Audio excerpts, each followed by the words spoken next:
အားလုံးပဲမင်္ဂလာပါရှင်ဒီတစ်ခေါက်မှာတော့ဆောင်းမွေးရွက်နဲ့လုပ်တဲ့ toast မျိုးကိုလုပ်ပြမှာဖြစ်ပါတယ်ပါဝေပစ္စည်းတွေကရိုးရှင်းပြီးတော့လုပ်ရလဲလွယ်ကူတဲ့အပြင်အရသာလေးကလည်းဆက်စိတ်လေးနဲ့အရန်ကိုစောက်လို့ကောင်းတဲ့အမူလေးတစ်မျိုးပါဆောင်းမွေးရွက် toast လုပ်ဖို့အတွက်ကြက်ဥတစ်လုံးရဲ့အိုင်စင်ရှူဂါ 30g နဲ့ဂျုံမုတ် 35g ထောပန့် 30g နဲ့ဆောင်းမွေးရွက်အကြီးက 10g နဲ့ပေါင်မှုလေးချန်လိုပါမယ်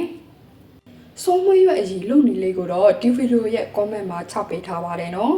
။ပါဝင်ပစ္စည်းတွေအစစ်အသစ်ဖြစ်ပြီးဆိုလို့ရှိရင်တော့ကြက်ဥရဲ့ဂျုံမို့ရယ်နဲ့အိုင်စင်ရှူဂါရယ်ကိုအရင်ဆုံးရောနေပေးလိုက်ပါမယ်။ဂျုံမို့နဲ့အိုင်စင်ရှူဂါကိုထည့်တဲ့အချိန်မှာလေအခုလိုစကားလေးနဲ့စိတ်ချပြီးမှထည့်ပေးတာကပိုကောင်းပါတယ်နော်။မဟုတ်လို့ရှိရင်အခဲလေးတွေမချေဘဲနဲ့ပုတ်ထွက်မလှတာမျိုးဖြစ်တတ်ပါတယ်ရှင်။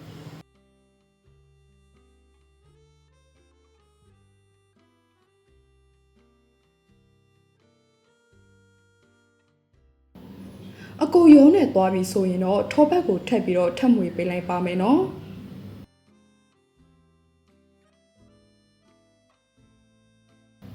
နောက်ဆုံးမှာဆုံးမွေးရွက်အကြီးလေးကိုထပ်ပေးလိုက်ပါမယ်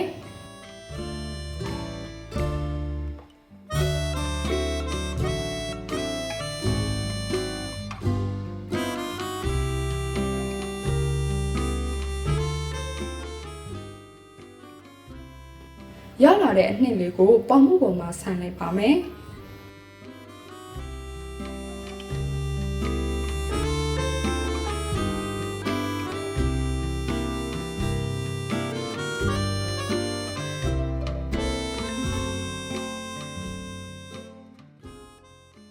ပြီးရင်တော့190 degree Celsius နဲ့မိနစ်20ချိန်ထားတဲ့ oven ထဲထည့်လိုက်ပါမယ်နော်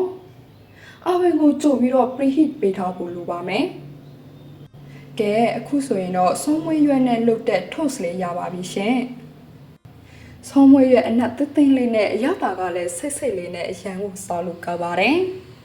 ကော်ဖီလေးနဲ့တွေ့စားရင်အရန်ကိုလည်းဖက်ပါတယ်နော်